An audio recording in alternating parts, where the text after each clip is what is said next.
Patrick, thank you so much. Welcome, everybody, and we really appreciate your joining us today for this session.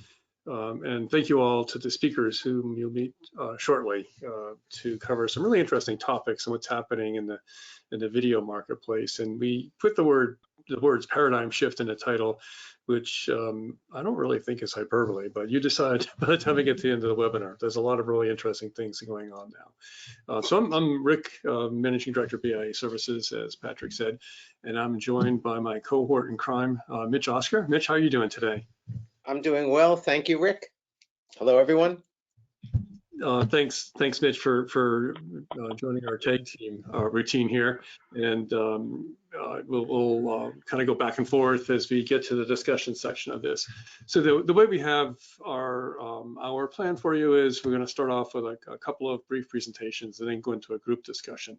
I'll start off sharing some of our ad forecast. BIA does ad forecasting for 16 media across 95 plus business categories. And we do forecasting for each of the 210 TV markets going out 5 years. And so we'll show 2019 numbers and then go out to the next set of years. So I'm gonna give a snapshot of some of that ad forecast data. And then we have a special guest joining us today, Brad Adgate, who is a media consultant and a Forbes contributor. You may have seen a piece he wrote in Forbes about audience measurement, which I thought was really interesting. And so we've invited Brad Adgate to do a presentation kind of highlighting some of the themes that he covered in that Forbes article. And then we have an awesome panel of people from the buy side and sell side and the solution provider parts of the marketplace to really talk about what's happening in video from different perspectives and depth, and hopefully we put together a holistic picture for you. And at BIA, I'll just say a few words. We're so happy to host these discussions and bring together the most interesting people we can find to talk about what's happening in media, and particularly local media. What we do in our role is our forecasting, as I explained, and then BI, what we call competitive intelligence and strategy consulting, help all different players, media side, buy side, and solution provider side, using our resources and expertise to help get a sense of what's going on in the market, where the opportunities are, maybe where some of the pitfalls are. And then probably our flagship local market intelligence product is what we call BIA Advantage. And that is as a service-based provision of marketplace data, our forecast data, reports, insights, one-pagers, things like that, that are designed for really all different levels of clients, executive, sales leaders, product leaders, as well as maybe account executives and people that are trying to get a more granular view. So that's a quick overview of who BIA is for those of you who don't know, and what we have planned for you today. Let's move on to the next slide, please. So I'm going to start with a few data points about our local video forecast. We update our numbers on a quarterly basis. So this is from our September update. We're now working on our next update. We're always working on our next update. So this is what we have for now. So when we say video, we cover a number of different video platforms. Local TV, which for us is over-the-air television. Local MVPDs or cable, we cover that, local inventory, the couple of minutes of local inventory. Local out-of-home, digital out-of-home has become an entry in our video category, so we talk about that. There's so much happening that's exciting in the digital out-of-home and video space. And then we have a couple of other things we talk about: local online and local mobile. Online, we there consider things that are targeting PCs and laptops, and mobile we consider video inventory that's targeting smartphones and tablets for the most part. And then we also have a breakout category for, I guess, OTT, over the top, / CTV, connected TV, which is mostly driven by connected TV. Okay, next slide, please. So here we have a stacked bar chart, maybe a little bit hard to read, a little bit crowded as we get to the top. But what I want to just call out here, going back to 19 and then bringing it forward into the throat of the pandemic years, starting in 2020 and hopefully in 2021, we're coming out of it, but then there always seems to be another letter we add in. The Delta variant, hopefully we're done adding variants of consequence. But if we just look at over-the-top TV, of course, there's the even year, odd year bounce as we add in political spending lift in the even years. So the 19 to 20, we see a little bit more happening in 20. The political lift helped as a tailwind, whereas the pandemic caused all kinds of headwinds, of course. Going to this year, we see recovering, hopefully, in over the top. So $16.6 billion is in for over the year broadcast TV. And then next year, with more political spending coming back in, we're looking at $21 billion for the broadcast TV market. And then for local cable, you can see that rises $5.8 billion from 2019 to 6.5, dips a bit this year, and then comes back to 2022. Not quite to 2020 levels, but on an upswing. And then at the top is where really there's high growth and more excitement, where we get into the particularly the local over the top. That top bar, it was less than $1 billion in 2019. The grayish bar, I guess it is, $900 million. And that's going to break $1 billion by 2020, $1.2 billion this year. And next year we see $1.6 billion being spent in connected TV. So again, we have all these data broken up by business category and by individual market. So this is just sort of a top level forecast. Let's jump to the next slide, please. And then just keep your head rotating around on your shoulders. So I'll flip the orientation here. Similar kind of presentation looking at these different media platforms, but showing it not as a stacked bar chart, but just a different visualization of it. So here you can see, even with all of movement with smart TVs, and we're so happy to have Justin to talk about what's happening in that area, and with digital, and I know Mike Ron, from a publisher, from a broadcaster perspective, you're doing so much in digital. It's still, broadcast TV is foundational in local video investments, and you clearly see that when we show the data this way. But there are some exciting things we'll be talking about as we move on through our data set. Okay, next slide, please. So I'll have a bunch of words in this slide. I'm not going to cover them all. You'll get the deck and you can kind of go through this. So local TV stations, as we saw in the data, facing a bit of slow growth through 2026, but we still see the compound annual growth rate of 5.8% through the full forecast period they're representing. Again, the even year bump from political helps for some of the erosion in other verticals, particularly auto, which is typically so strong. And another one is online gambling advertising. That's a nice lift, and that's less cyclical than political. So that's another way to see some uplift in the media spending in local for video. And that looks like it's just going to increase as more states legalize gambling. There'll be more online gambling. Over the top, I mentioned, is not a huge amount of spend in local. Most of it's still national. And you can see in that third bullet point, we're saying the compound annual growth rate and over the top, which again, our methodology really focuses on the connected TV part of it. So ad spending that targets connected TV, that TV screen, 19% compound annual growth rate. And then over, still on the digital side, on the right column, PCs and laptops, 19.8% compound annual growth rate, mobile, 16% growth rate.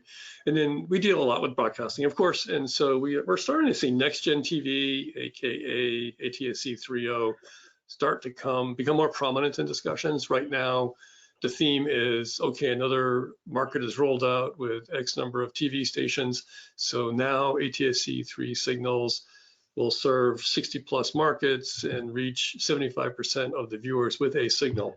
That does not mean that 75% of the viewers have an ATSC 3.0 set and they're eagerly tuning to the local TV stations. But first things first, the building blocks are in place. So on a revenue basis for reaching consumers, we don't see much happening for several more years in next gen TV, but I'm curious for Brad Thompson at University of McCann and Mike Ron, what kind of dialogue you guys are having in terms of what you're anticipating for next gen TV. Okay, next slide, please. And for local video display advertising, I mentioned that this become a pretty interesting category. So video display is we're projecting that to rise quite a bit from just over $4 billion in 2019 to more than doubling by 2022 to $8.7 billion. And that comes from increased investments in video ads, and particularly mobile. For years and years, we always showed direct mail as the biggest ad category or ad platform category. This year, mobile is going to overtake direct mail because there's just so much investment moving into mobile. And so when you get the slide deck, you can see you can download the PDF of what we're showing here, and we'll include some other assets as a follow-up to this webinar. Okay, let's bring it to the next slide. And then here we have our illustrious panel. As I mentioned, we'll start off with Brad to do a presentation sharing some of his thoughts that he had originally put in his Forbes column. But Mitch, you were the genius behind corralling all of these awesome people to come together for this webinar. So let me turn it over to you, and you can say a few words and then introduce our panel here before we move on to Brad's presentation. All right. Thank you, Rick. So we're going to ask each of the panelists to take 30 seconds and talk about what they do in the company they work with, so everybody can kind of get a baseline as they answer Rick's and my question throughout the discussion. So we're going to start out with Brad Adgate. I'm sorry, we have Brad. So Brad Adgate, please tell us about yourself. Sure. Hey, thanks, Mitch, and thanks, Rick, for this opportunity. Yeah, I've been a longtime media veteran, working at a bunch of advertising agencies and media companies. In the last few years, I've been a consultant, and I've been a Forbes contributor, where I write about advertising and media on a pretty much weekly basis. Just covering the industry. It's a lot of fun, and they give you a lot of leeway, and that's pretty. And I'm also a media consultant, so keep me in mind. Thanks.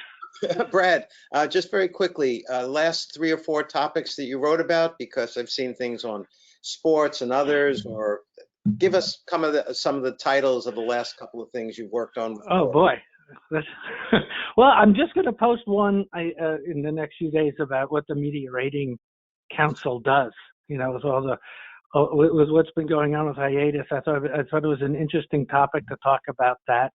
I've written a lot about sports, about the advertising marketplace. I did a study with Magna and Disney about how news is well received by advertisers, provided it's a reputable news source, which can be open to question, and there's a bunch of other different topics That's okay. Just to give a sense of the umbrella that you might use when all this showers down on you in the media community. Mike Braun, please.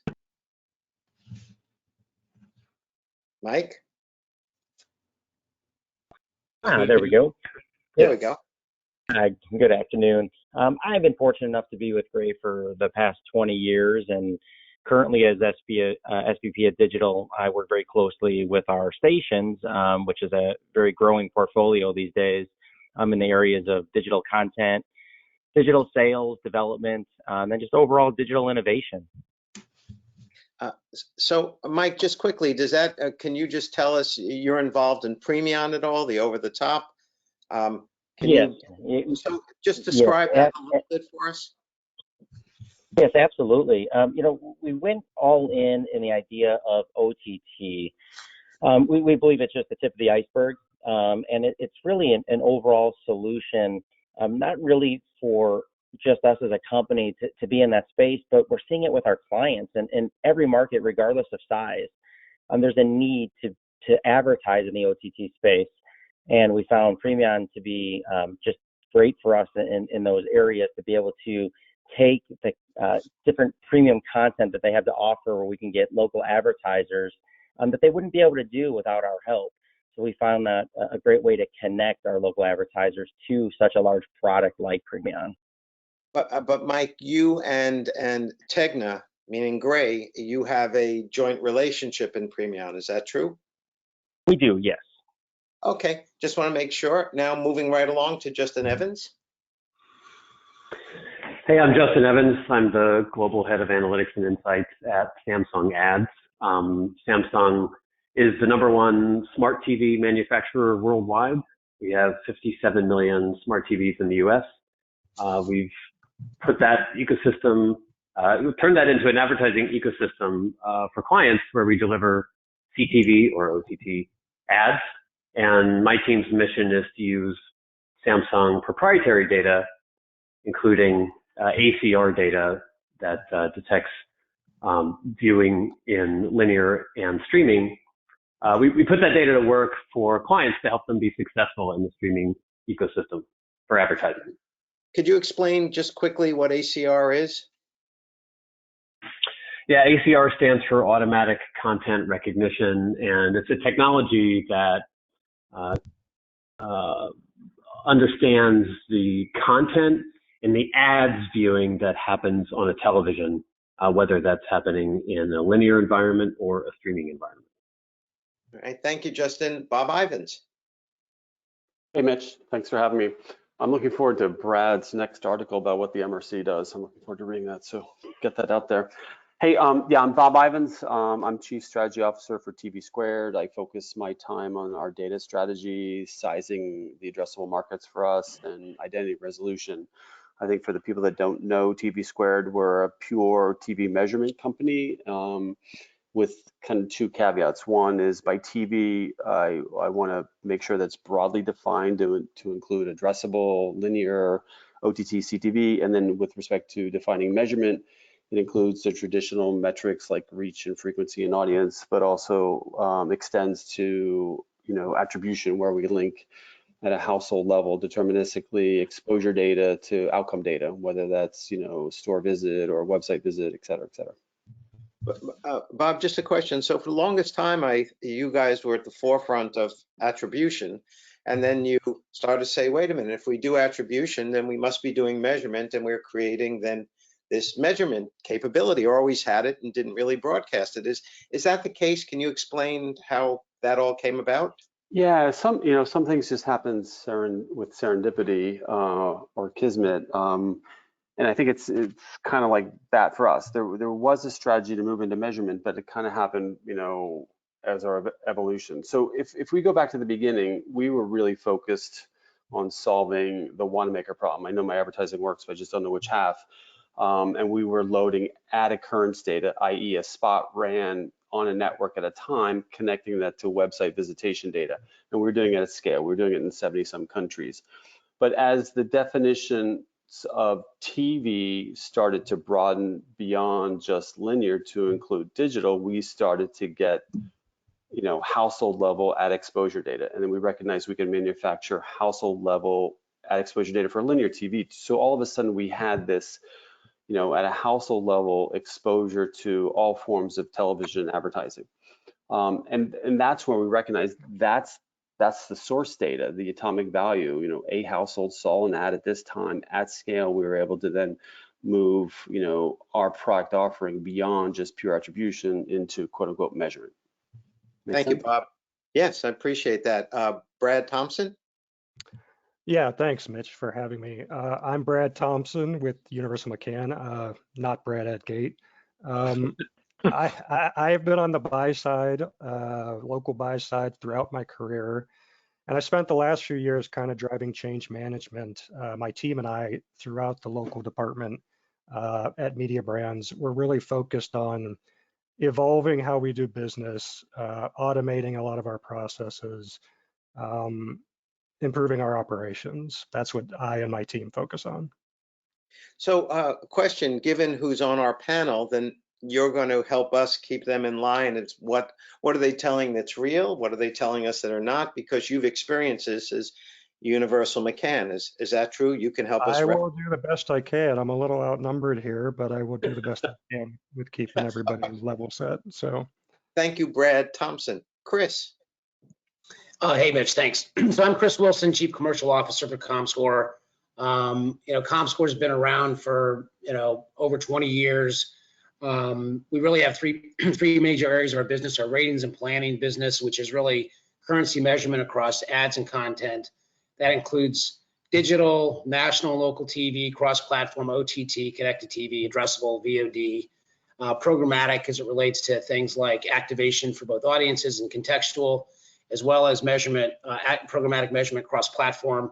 If you kind of move into our media analytics and optimization business, That's where you get some of these secondary metrics or things that are important for people to look at and understand, but they may not necessarily be used from a currency perspective or investment perspective. That would be things like custom research, survey work, attribution, things like that to help drive insights that really fold back into our currency measurement so that, you know, brands and agencies and sellers can understand either the real value of that inventory as it relates to an ad schedule. And then lastly, we have a movie business. So a movie business, you know, many of you may not know directly, but anytime you see the fact that a particular title or movie that came out and what that opening weekend ticket sales were, that comes from ComScore. So I'm personally involved or personally responsible for the commercial side of the organization, which is really sales,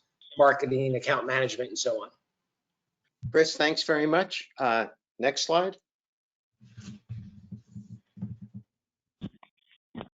So both Rick and I had read Brad's article, as many people did. We were very impressed by it. And from a historical point of view, all right, what's going on? There's Nielsen, there's always complaints, and there's potential competitors, and what's happening. And now that the MRC has allowed Nielsen to say, you're right, we'll go into timeout and we won't be accredited and things won't change, we thought we'd have Brad kind of take us through the history of it. So Brad, go. Great. Hey, thanks, Mitch. Yeah, this was an article that was published on September 1st, which ironically was the day the MRC put Nielsen's accreditation on hiatus. It was purely coincidental. But feel free to, you can access it online, readily available, although there's a paywall after 4 issues are read in a month. Not my idea. Next slide. So anyway, in the beginning, you know, Nielsen began in 1950. Things were passively collected with an autometer. It wound up with about 1,700 homes. The sample turned over every 5 years. There was a demographic called the National Audience Composition that was integrated into that to give demographic ratings. You know, some of us remember what our ratings only weeks were, ROWs. You couldn't get demographic ratings in June. You couldn't get them in August. You couldn't get them in the last week of December. So it was pretty spotty. But again, the universe was pretty simple. 3 broadcast nets and maybe an indie and TV set and PBS. That's about it. Anyway, next slide. So early timeline, household overnights came about. Shows got canceled a lot sooner with next day results. They, you know, VCRs and cable, new tech products of the 80s came on board. Nielsen had to figure out how to measure that. Syndication in 85. And we'll get a little bit into how people meters came about because there's a backstory to that. But throughout most of this, in fact, throughout all of it, national ratings was Nielsen was pretty much the only game in town. Local, there was some competition, but not national. Next slide. So the people meter started from 2,000 homes to now 40,000. You couldn't be in the sample for more than a couple of years, even though, you know, the turnover rate you would think is 50% was actually significantly higher, 60 to 70%. It was continually measured, and you know, and this is, I think, key. Is Nielsen would have to, respondents have to notify Nielsen if there was a change, like you got a new TV set or a DVR. And, you know, Nielsen would call you up every 3 months or visit every 6 months to make sure things were copacetic. You know, LPMs began in 2002 in Boston, and they're part of the sample. Samples weighted. Out-of-home was added just last year when Nielsen had acquired Arbitron and their portable people meters a few years back. And this is another important fact for what's coming up. Secondary and vacation homes are not a part of the sample. Next. So here we get into some competition. And there was a company called AGB, which rolled out people meters in this country. They tested it in 85. Actually, by 87, they were in 2,000 homes. You could actually get ratings. I remember they did a ratings for us gratis, and it was pretty close to Nielsen. So they're up and running. They just didn't get too much support. You know, CBS, the MTV networks, and about 7 or so agencies. Nielsen saw this, offered a similar, in fact, almost identical service. The industry said, well, you know, this is the same thing. We're going to stick with Nielsen. We're used to it. AGB suspended operations, that's how people meters pretty much came to this to the U.S. Next. R.D. Percy also launched about then. They were more of a passive meter that was like heat sensitive. And I think that the thing that was interesting about them was they could measure ad zapping. And I don't think the industry really wanted that until, of course, C3 ratings came about 20 years later. But that was their claim to fame. And again, they didn't really, get much traction here. They had some testing in a few markets, but it just never took off. Next. Scan America, which was an Arbitron when it was still in existence before Nielsen acquired it. They had a single source measurement. They had a people meter in homes, and you also had a UPC wand, and then you could measure TV viewing with did you buy a product, mostly packaged goods. I think it was difficult to have a UPC in a car. But again, this was not readily acceptable at that time, not much acceptance. Y&R is a big agency now. Are they part of WPP, I think? I'm not sure. But CBS, and of course, some CPG clients signed on with this. But Arbitron is now part of Nielsen Audio. Anyway, next. Smart was a network TV initiative, kind of backed by primarily, I think, Jack Welch at NBC at the time. They were going to have a state-of-the-art measurement do out-of-home viewing. The fact that it was funded by 60, 70 million by the broadcast networks, I don't think agencies or cable networks are necessarily on board with it, but they had some issues with Nielsen, but because it was just pretty much, a one-sided funding, it really didn't get much support beyond the broadcasters, and a few years later, it just went under. The networks pulled out their support. Next slide. Aaron Media, they were the first ones to use set-top boxes. Nielsen announced that they would have a new division that would offer the same service called Digital Plus. Because of that, Aaron Media lost some venture capitalist funding that they were counting on. They went under, and they actually sued Nielsen, and it was settled out of court, and no financial information was ever disclosed. But that was pretty much the last rival to Nielsen until, of course, ComScore. And after what Chris was, next slide, and after what Chris was saying, maybe he should give this slide. If he can give this slide. But it's been the most.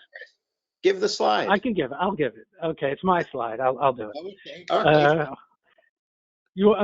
It's the most successful of Nielsen rivals. It acquired Rentrack in 2015. Allowed them to measure TV tuning, cross-platform measurement, and I think Chris went through what they all measured from movies and VOD and local and national TV and so on and so forth. Long list of impressive clients and ad agencies and TV station groups. They've accelerated their MRC accreditation once Nielsen lost theirs or had theirs suspended. They kind of pushed up their auditing, and they've become financially stable with investments from MVPDs. How'd I do, Chris? Was that okay? You did great, Brad. Thank you. Better than me. Okay. Excellent. I doubt it. Next slide.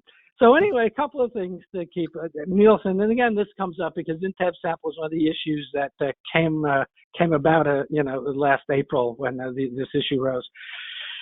Typically, of the 40,000 homes, roughly about 85% of them only give good data in any given day, and that's the in-tab sample with Nielsen. There's several reasons for it. And you can read them here. My always favorite is that somebody pulled out the plug because they were vacuuming and they never pulled the plug back in, and so the people meter wasn't picking up anything. But some of these are pretty well set without going through them. But these are some of the reasons, and there's no one overriding reason. It's one day could be one thing and the next day could be another. Anyway, next slide. So we'll come up to what's going on now with the VAB. Obviously, in the article I wrote, and I didn't mention this in the presentation, there has been a long list of issues that clients have had with Nielsen with regards to ratings or TV usage. Sometimes they were just software glitches that kind of malfunctioned and sent the ratings askew, and they didn't make sense. In April, Nielsen, at the pandemic was in its 13th month, questioned over lower reach and usage. They said it just defied logic with a lockdown. and there were more zero, viewing homes in the sample where you'd have a cell with no ratings available because there were no respondents. Did people move to vacation homes? The VAB noted there was a significant decline in the daily INTAP sample, an indication that things are not all awry. It was certainly more than the 10 to 15% on a daily basis. With the lockdown, Nielsen couldn't visit any sample homes. So, what could happen? A scenario might be, okay, your boss tells you you're not going to work for a few months. You decide to go and get your home. You're going to go out and get a big TV set. You're going to hook it up yourself. It'll be 4K smart set. And Nielsen would typically come in and hook you up with a people meter. They'd take you out a sample for a few days, and then they'd bring back in. Well, here they couldn't do that. And you have to figure that could also be as much of a contribution as someone just leaving their primary home and moving to a secondary home that wasn't being picked up. Nielsen said, viewing to streaming providers like Tiger King, and remember that thing? I think Tiger King 2 is out today. Studios are locked down. There wasn't any quality programming, and they cited some of those as reasons. Next slide. The MRC audit, which the VAB asked for, found that they undercounted audiences by 2 to 6%, and that could run into hundreds of millions, if not billions of dollars, depending if it was 2% or 6% over a given year. Nielsen, which is coming out with their own cross-platform initiative called Nielsen One, asked MRC for a hiatus on their audit. Every year they get audited as part of the process with the Media Ratings Council. In September 1, the day this article came out, the MRC Board of Directors suspended Nielsen for both national and local measurement. And NBCU, which had Kelly Abkarian, spearheaded this. She used to work at Nielsen for 16 years. She sent out an RFP to 54 potential partners, including TV Squared and ComScore. I thought I'd give you guys shout outs, and as well as Nielsen, looking for innovative, effective TV measurement solutions. And really, you kind of question, well, the upfronts were over when this suspension happened, and really well over half, if not more, of TV deals are still going to be based on Nielsen people meter data. So it's still going to be impacted, even though they've lost their accreditation. And this is my next slide is my favorite slide. Stay tuned.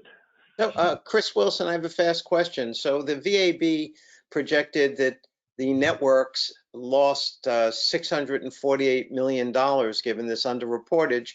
But my understanding is ComScore was saying during this time where they suggested less viewing, it was steady or greater because all of us intuitively felt that, wait, we're home, pandemic, we need something to do. Do you want to comment on that? Yeah, I mean, I think when you're leveraging census scale data and you're looking at the individual transactions, you're not, subject to the instability you have with small samples. That's what we've focused on, and we've made, that investment in that future of that type of measurement for over a decade and have the experience. And we did not see the decline that you saw with the small samples. Now, I think this is a situation where these trends were occurring prior to the pandemic. The pandemic just accelerated it and made it clear and apparent.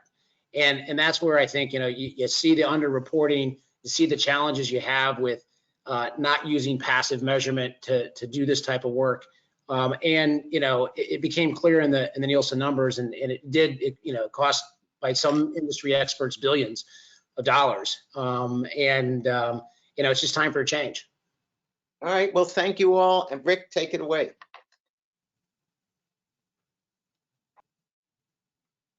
All right, thank you. And let's go to the next slide. Yeah, so we'll open it up for the discussion portion for the second half of our webinar today.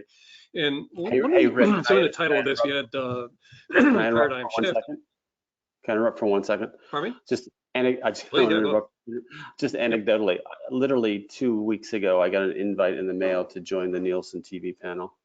Nice glossy brochure, nice.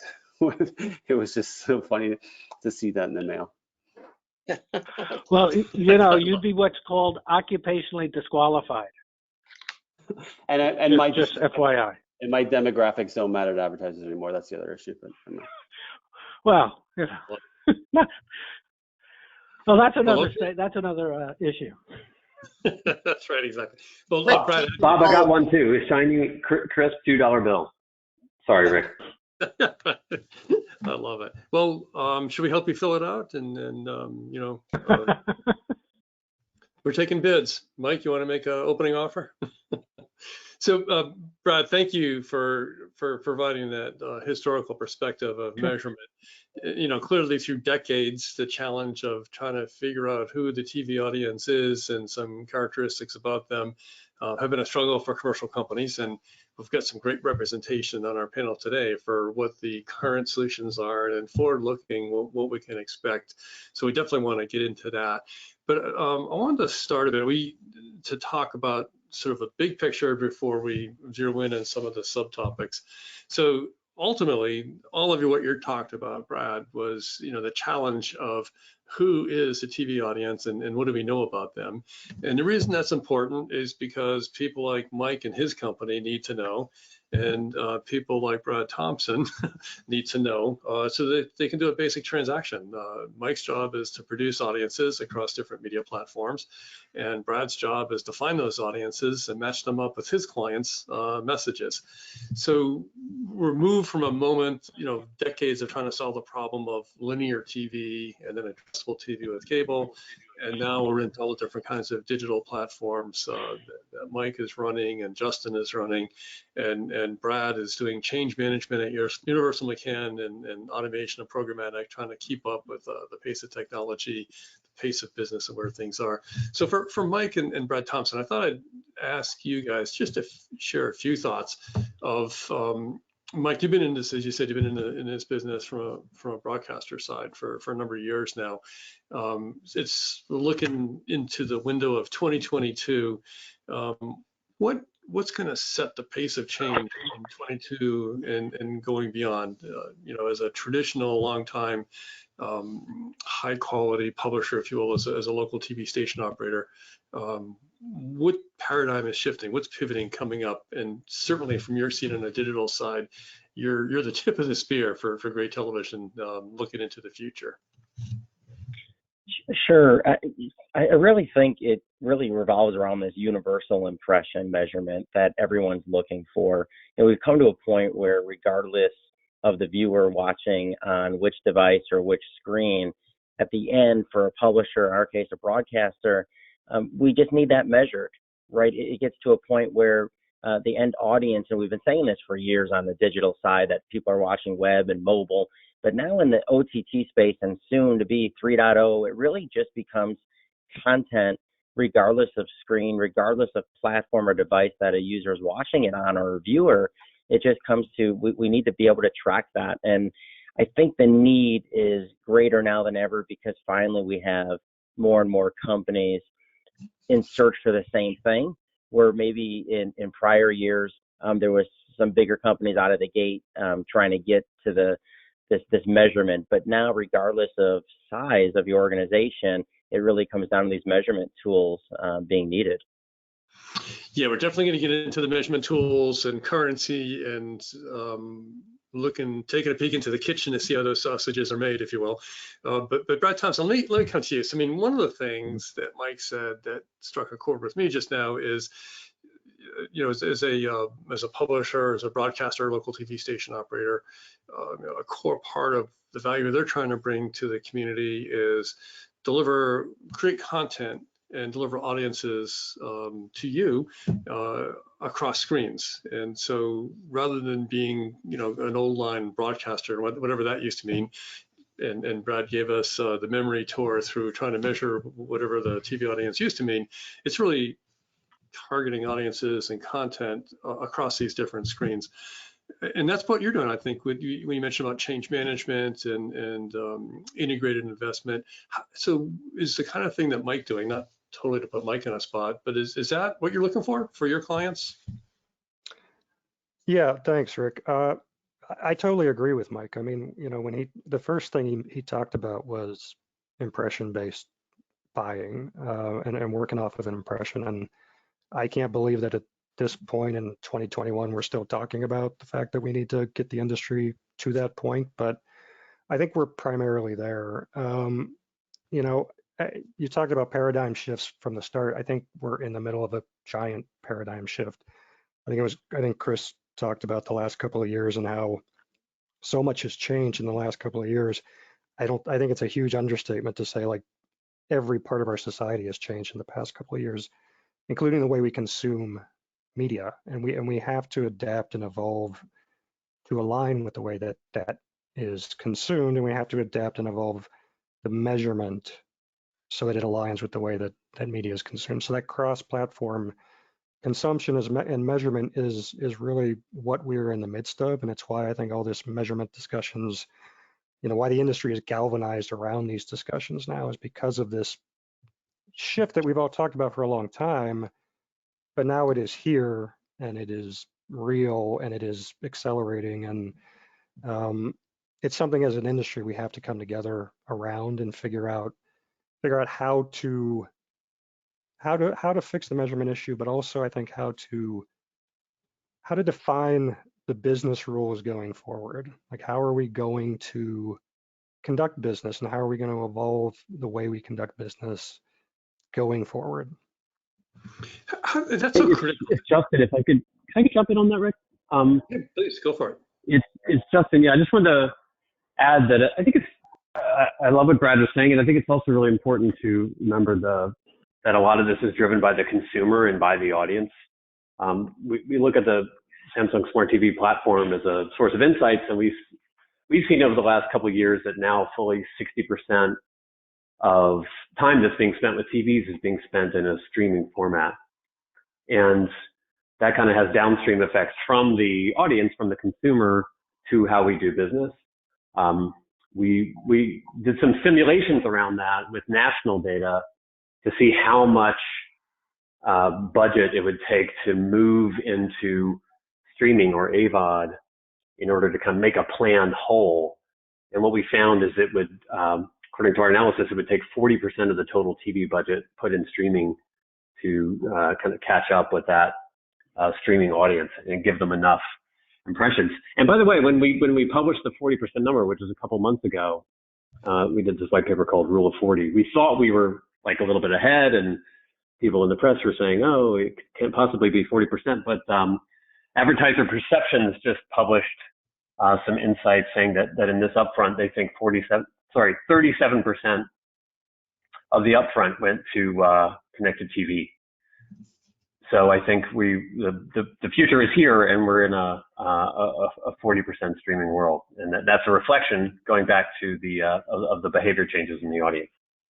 And in that streaming world, if I could, the 40% and the 37%, which are numbers probably fairly certain to grow, that is specifically to connected TV screens, and I'm wondering how mobile and desktop over-the-top video factors into that.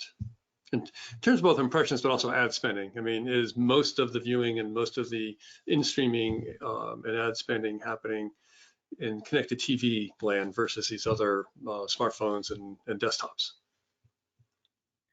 Yeah, we did the analysis based on television viewing, but clearly when it comes to video, mobile is a rapidly growing format, even off of a small base. Gotcha. Okay. Yeah. So, Brad, yep. I was going to say, Rick, some of the Mary Meeker used to put out reports like this, and it was always like percentage of time spent with percentage of dollars being allocated. Yep, right. And it was always you spent a lot more time with traditional media. With digital media like mobile, but the dollar is still going to traditional media. And I think finally, as Brad and Justin were saying, the paradigm is starting to shift, and that's indicated in your, mobile outspending direct mail next year for local for the first time. Right, exactly. Okay, well, let me bring Chris and Bob into this conversation. So let me start with Bob next. So, we're talking about measurement, and you gave us a nice kind of overview of what TV Squared, their journey, what your journey there has been, and moving into measurements, because that is, in order to calculate attribution, you need to have some measurement data. So how do you, the kind of dialogue that Brad Thompson and Mike Braun in their cohorts in the marketplace on the buy-sell side. How does that need to evolve, and how is TV Squared contributing to that discussion? Brad's talking about business rules, and Mike's saying we have to follow the content across different screens to deliver those audiences to Brad and his clients. How do you see the future, at the industry level unfolding, and how is TV Squared trying to create value in that space? So may I, Bob, hold on for just a second for context.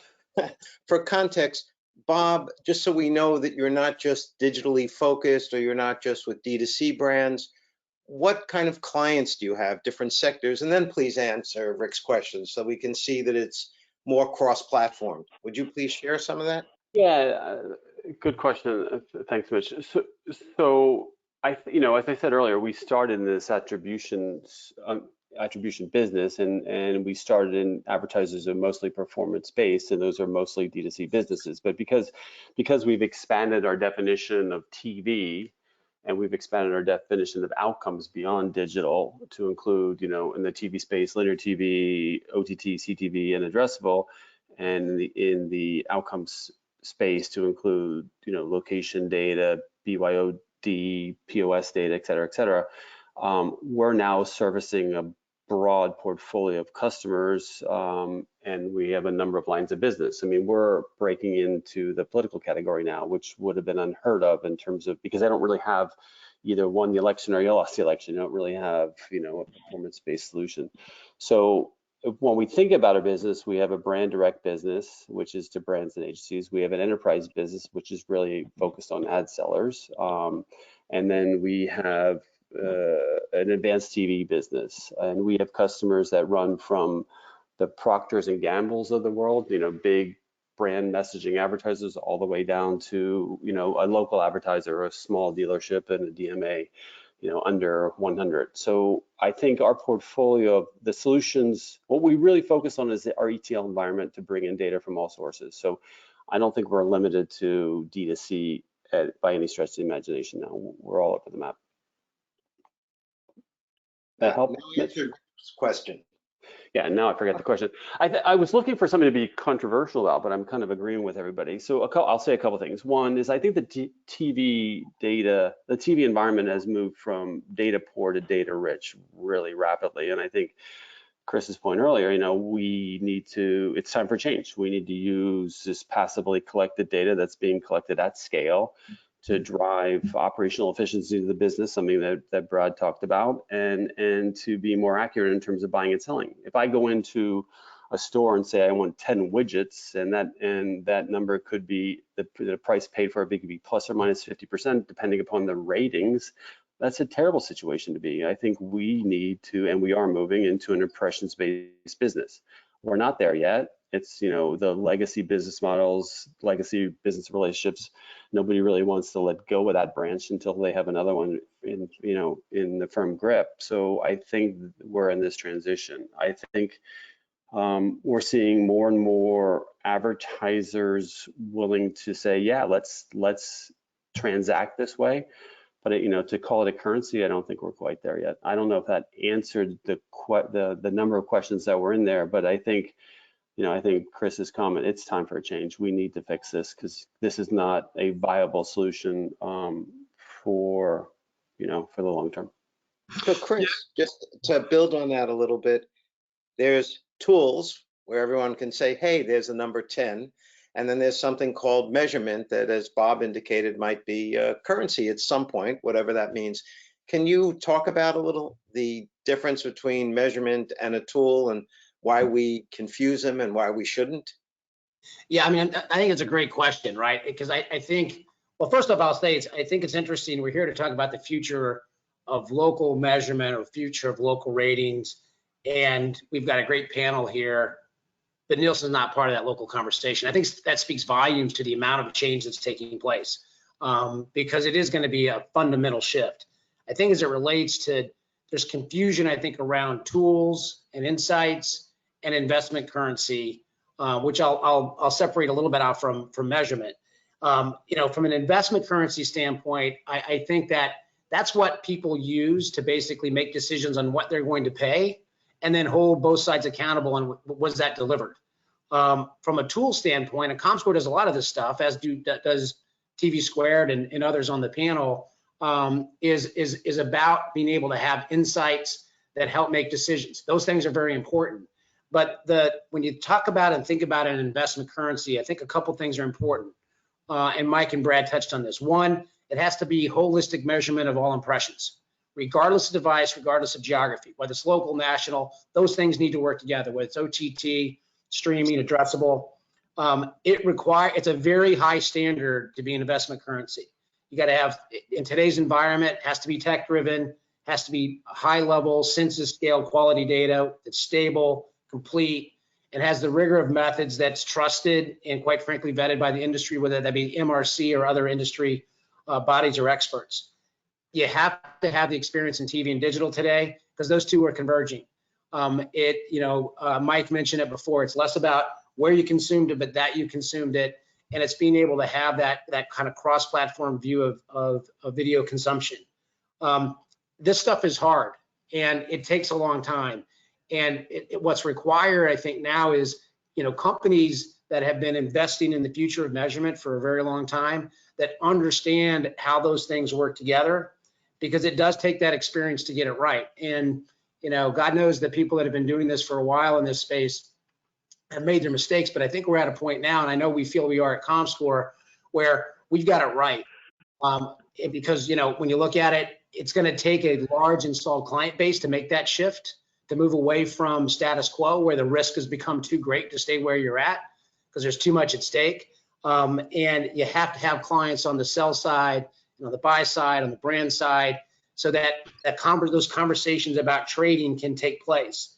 I think it's important also too, as you start to look at these different areas, those organizations that are responsible for ratings and measurement need to be objective. And you can't sell media. That's just the bottom line. You can't sell media. You can't have an ad network. You have to be an organization that has no vested interest in the outcome of what you're doing. And there has to be a long history of trust and transparency with the data providers that are providing that information, because privacy is super, super important.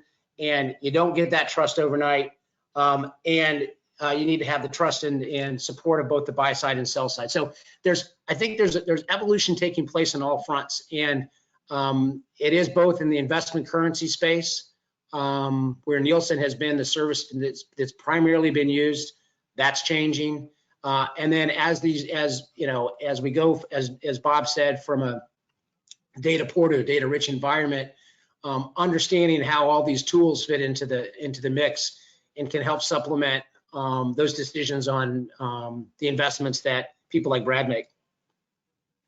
I think it's Justin. I think I agree with everything you were saying, Chris. And what's interesting is, and you mentioned this, but you kind of went through it fast. I think there's like a fork happening, in not in a bad way, between measurement and analytics. I actually once had a interesting meeting with the great Lyle Schwartz, and I was in my early days at digital, and we were talking about all this data. And we were expecting him to push back really hard, but he just sort of said, "Oh, it's analytics."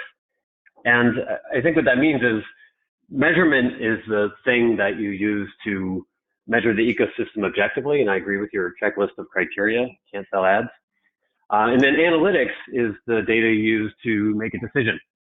And what the mission we've signed up for at Samsung is we want to use our data to make people successful within the Samsung ecosystem, either to find the incremental reach or to achieve their performance goal. And I think there's an abundance of data, whether it's proprietary to folks like us, or leverage from third parties like TV Squared, where people are going to be really focused on making these decisions, and that's going to live alongside with the measurement problem.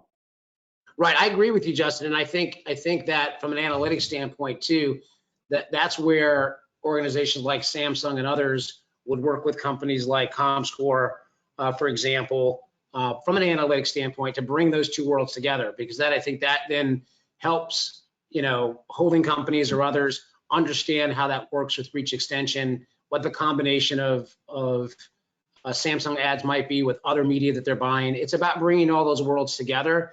in a deduplicated fashion, which is like really hard to do. It's important to understand the overlap between all of those worlds so you can holistically look at what the return on media spend is. Like I said, that's not an easy thing to do. We're getting there. A lot of those pieces are already in place, are already available. And I think you're going to see huge acceleration over the next 12 months in the way things are done. I was just going to add in there, I do think, though, that the growth of walled gardens is a gating factor to that. You know, we have a number of companies that are holding their data, and somebody like Brad doesn't have the resources to put it all together. So it's going to require third parties to try to do that, and it's not an easy task. So the investments that ComScore is making, we're making in data, tech, and talent to be able to do that, so that the people that actually fund the development and distribution of content have a good view of what's really happening and who's seeing their ads, regardless of where, when, and how it's seen. Yeah. Let me, we're coming up actually at the end of our time here already. Let me go back to Brad Thompson and Mike and just sort of ask, I guess the big question. We talked about a number of different topics, identified some encouraging trends and then some challenges still to be met. Let me start first with you, Mike. Are you encouraged? I mean, as we go into 2022, 2023, are we on the right track? I mean, everybody wants things to happen faster, but are the right things being considered, and are we considering them in the right ways as we look ahead to the future of local video? Sure, I think so. And I think the best part about this is we're talking about it, right? Because nothing happens and no movement takes place until there's conversations being had. And those are absolutely being had right now across multiple industries. And I love that last comment that was just made about data. It's just so compelling right now to see as we talk about the different measurements and tools.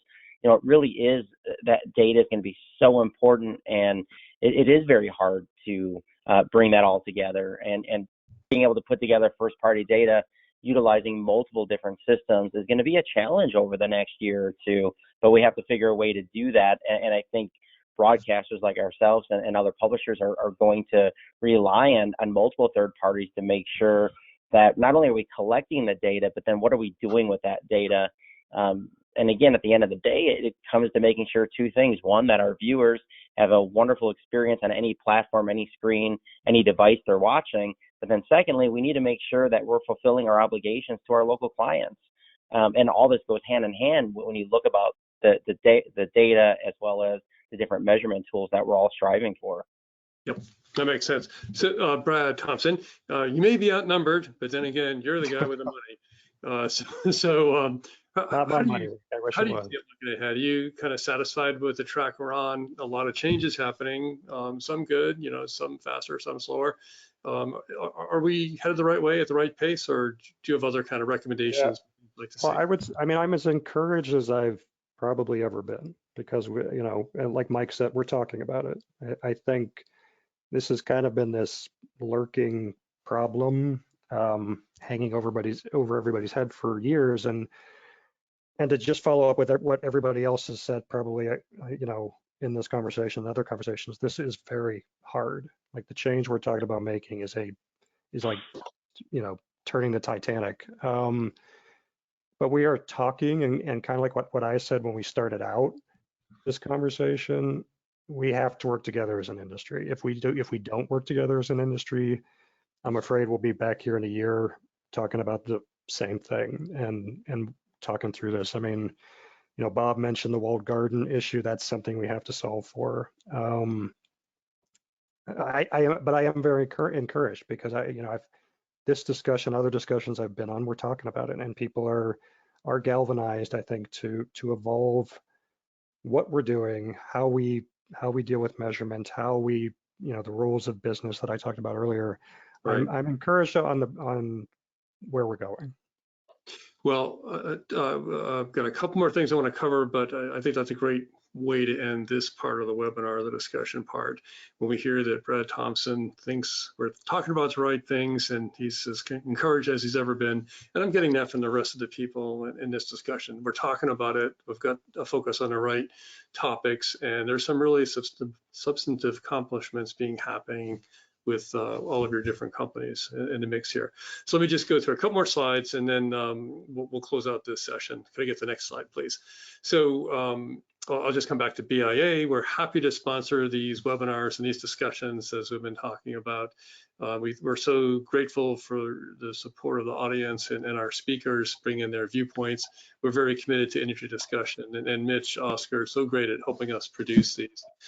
Just as a quick recap, we focus at BIA on local markets. We do ad forecasting. We work with our clients in strategy sessions and help them develop their own competitive strategies, market sizing, product roadmaps, differentiation from competitors, a variety of services. We definitely invite you to contact us to see more of how we can work with you with some of the things we're talking about here. And then next slide, please. Let me offer this. We do this forecasting. We'll offer a discount. You can check this out. You see the URL there, and get a sense of what our local ad forecast looks like. In this case, our report for the 2022 local ad forecast, and give you a 20% off of that code, US Webinar 20. And next slide, please.